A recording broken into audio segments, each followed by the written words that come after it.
Hey guys, so I've had a few friends and family ask me to give instructions on the Biltong box that I built. So I'm gonna do a short little video, just going through everything that I used. I'll also be putting up links to some of the parts that I bought in the video, but I'll go through it quickly. And it's a pretty simple build. It probably took me altogether definitely no longer than an hour to do. So let's go through it. So firstly, I've got this storage container. I bought this one at Target. I specifically wanted one that's transparent so that I don't have to open it up to see what's going on inside. And while the biltong's busy drying, I can just keep it closed. And I also wanted one that, the lid clamps on instead of just clamping on like this. That's actually got these clamps to hold it down in place and secure it more tightly. Alright, and then I went through and I forgot the sizes that I used to drill some of the holes, but I can show you. Yeah, I've got this circle cutter kit with all these drill bits with various different sizes. I'll put the link to that up too. And I just went through and kind of decided which size holes I wanted based on these and drilled accordingly. So I went with 2 holes on the one side. You can see there too that I've got screen mesh over it. Obviously I'm based in Texas, Austin, Texas. A little bit hot right now and very humid as well. So, it's summertime, the bugs are all out, the flies, mosquitoes, you name it. I just, want to make sure that this thing is tight, that no insects are getting in there. And also that's the reason why I built a Biltong box and not just, air drying it hanging in my garage, as we sometimes would in South Africa with big fans blowing on it. It's a little humid, so I just want to make sure, the air's dry inside there. It's a sealed unit with no bugs getting in. So I've got 2 holes on that side. This is what I used for the screen mesh. I actually didn't measure before it, so the holes are a little big, so you can see I've doubled up, like 2 strips on each side overlapping. But basically you get this tape, I bought it on Amazon, provide the links, and I used it to repair small holes in my patio screen. We've got a screen in patio, and I thought it would work perfectly for this too, seeing as I've got a lot left over. So I went with 2 holes on the one side, 2 more holes on the other side. I don't know if it's overkill yet. This is my first Biltong box. We'll see. The proof's going to be in the pudding. But I wanted to do the first video while the box is still, new and clean. In the lid, I've got my PC fan here. So this is the lid. This is the fan. The fan has got arrows on it somewhere. I'll take a look. Obviously be one of these sides.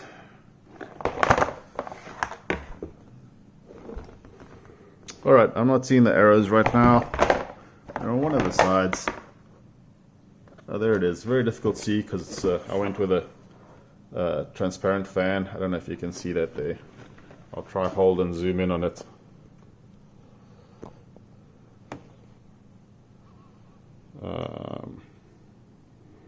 Anyway, there's a little arrow showing there that the arrows are currently pointing up and to the left. But basically those arrows are just showing you which way the fan blows. So it's, it's going to rotate to the left, and the wind is blowing up the way it's placed right now. So I've got this fan sucking air out of the container instead of blowing air into the container.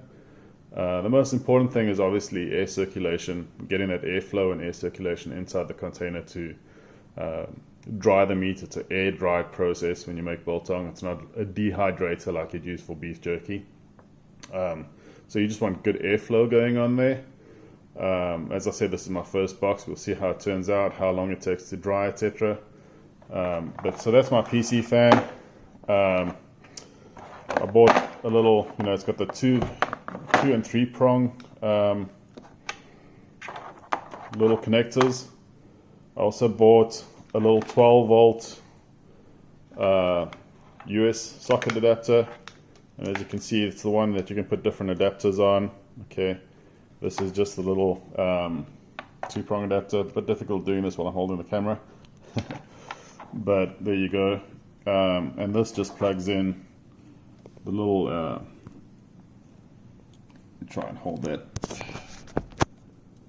Sorry about that. So that just plugs into that little 2-prong. I'm probably not going to get this right with one hand. Anyway, those two just plug in together right there. And I'll plug it in a short while and show you when everything is on. Alright, so I kind of just went with these 1/2-inch wooden dowels. Decided to put 5 in. Kind of just try to space them out as I figured the meat, the thickness of the meat would be and how much I wanted to hang. The container itself, I forget how many gallons it is, but I struggled to find the container that kind of fit my need. I went through like, I don't know, 4 different aisles of containers at Target because I wanted one that's deep. This is one of the deeper ones I could find. You do get bigger ones, but I struggled to find the bigger ones in the transparent plastic. So this is probably the deepest one I could find. There were others which were more gallons, but they were flatter, so that obviously didn't work for me. Anyway, I forget how many gallons it is. It might have been 100-gallon container, storage container. I'll look it up and try to post the link. And then obviously the dowels, like I said, 1/2-inch dowels, which was real easy. So I've got a drill bit here. Show you this. There you can see the drill bit, which is a 1/2-inch. That one there. That's what I used to drill the holes. Kind of just measured the dowel on the end of it, was perfect size. Drilled the holes, pushed each dowel through. So the wooden dowel, I just pushed it through. Kind of made it stick out on the end a little, and then on this side, basically just sawed it off. And then went through that process with all of them. So I've got quite a bit of wooden dowel left. What I'm going to do is just take what I've got left and just cut off like little 1/2-inch or inch nibs like this, a bunch of them, because what I might want to do is decide I need more space, hang less meat with more space, and then I might just remove the middle one, and then obviously just use those little sawn off bits to plug the holes, so that it's not permanent plugs. I can take them out, put a dowel back in. I might want to do some divorce after the beef biltong. We'll see. But that makes it pretty flexible and adaptable to take out dowels and put in more and hang more meat, hang less meat, whatever. So for this box, because I'm impatient a little and wanted to try and see how fast I can get the drying process, not too fast, but also don't want to wait like 2 weeks right now. I'm hoping this dries it out within a week, 5 to 7 days. But I've gone with a light bulb as well. Now, for those of you that don't know, you can use a light bulb, incandescent light bulb, not halogen or LED.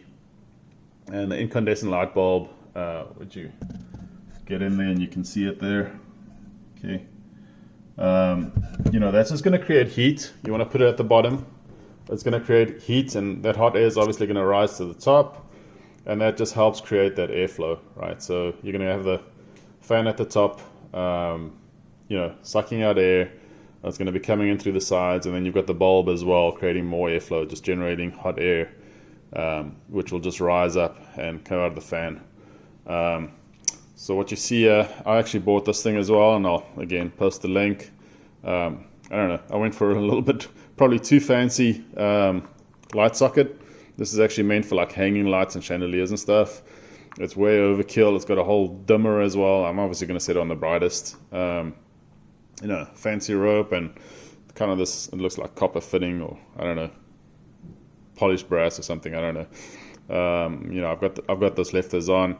And the other thing I did, trying to just reuse some materials that I've got in my home. Obviously, there's going to be dripping from the meat. And that's another reason I went with a plastic container. I want to make this as easy as possible to clean. But there's going to be some drippings which I don't want to land on the light bulb. I had this old black thing over here. It's just a plastic fitting which came from one of these cheap like dollar store disco lights. which you plug in. This is like the housing, and it had like a little kind of plastic transparent dome, that created all kinds of shapes and things. I don't know, that thing lasted like, I don't know, 2 weeks or whatever. Those are the real cheap things, and broke down. And it was lying around, and I was like, hey, let's see if I can use this for the housing for the light bulb. And then I just had an old, plastic cup from one of these amusement parks or whatever. It's kind of a pretty hard plastic. It's not one of these soft plastics. So I just cut that up. You can see it's like a semicircle. Cut that up. Used an X-Acto knife and scissors to just cut that up to size. Originally it said something like tastes really fresh or something like that, but anyway, I had the whole thing, and then I realized that's way overkill, because the bulb, it was coming out to about here, and I just cut it shorter to view the bulb. So now it's just fresh. Anyway, you'll see I didn't use any screws on this. All I used was a glue gun with glue. I glued everything on, from the housing for the light fixture. You can see there the actual light socket itself. I think it was it's an inch diameter hole, which was perfect. I again used that circle saw kit of mine. Just saw which circle was perfect for the light bulb. It was an exact match.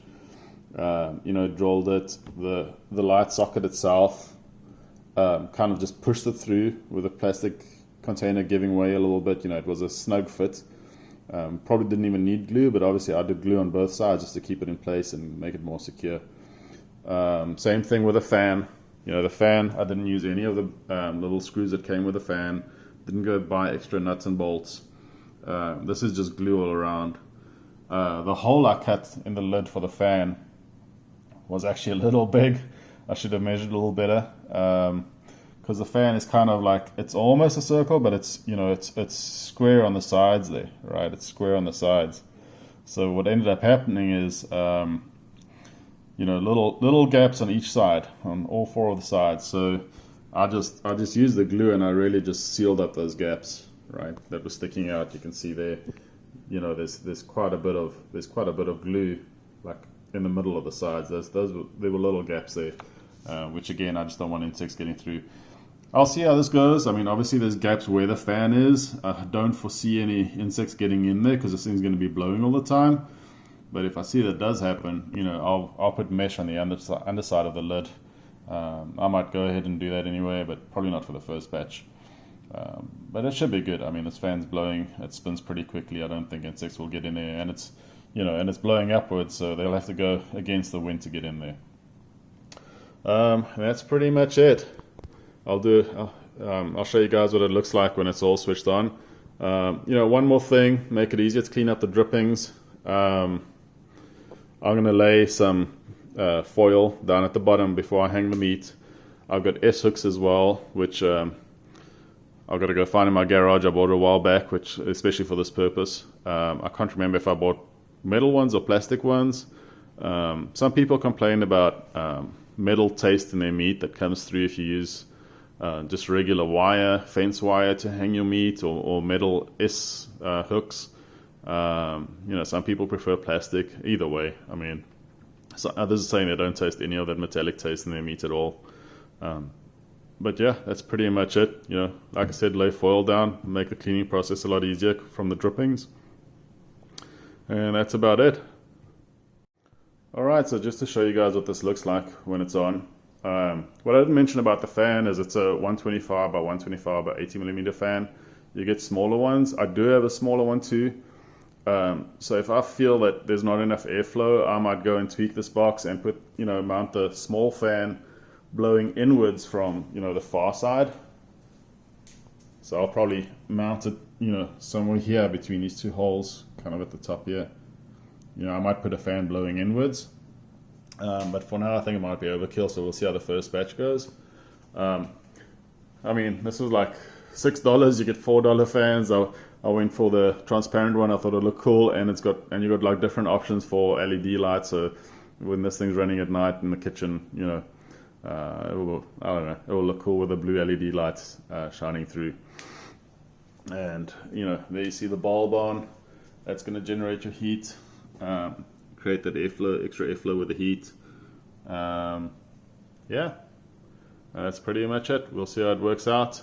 I'll post another video showing the preparation of the beef biltong, and I'll post, that video will have show before and after, and see how it turns out. Looking forward to it.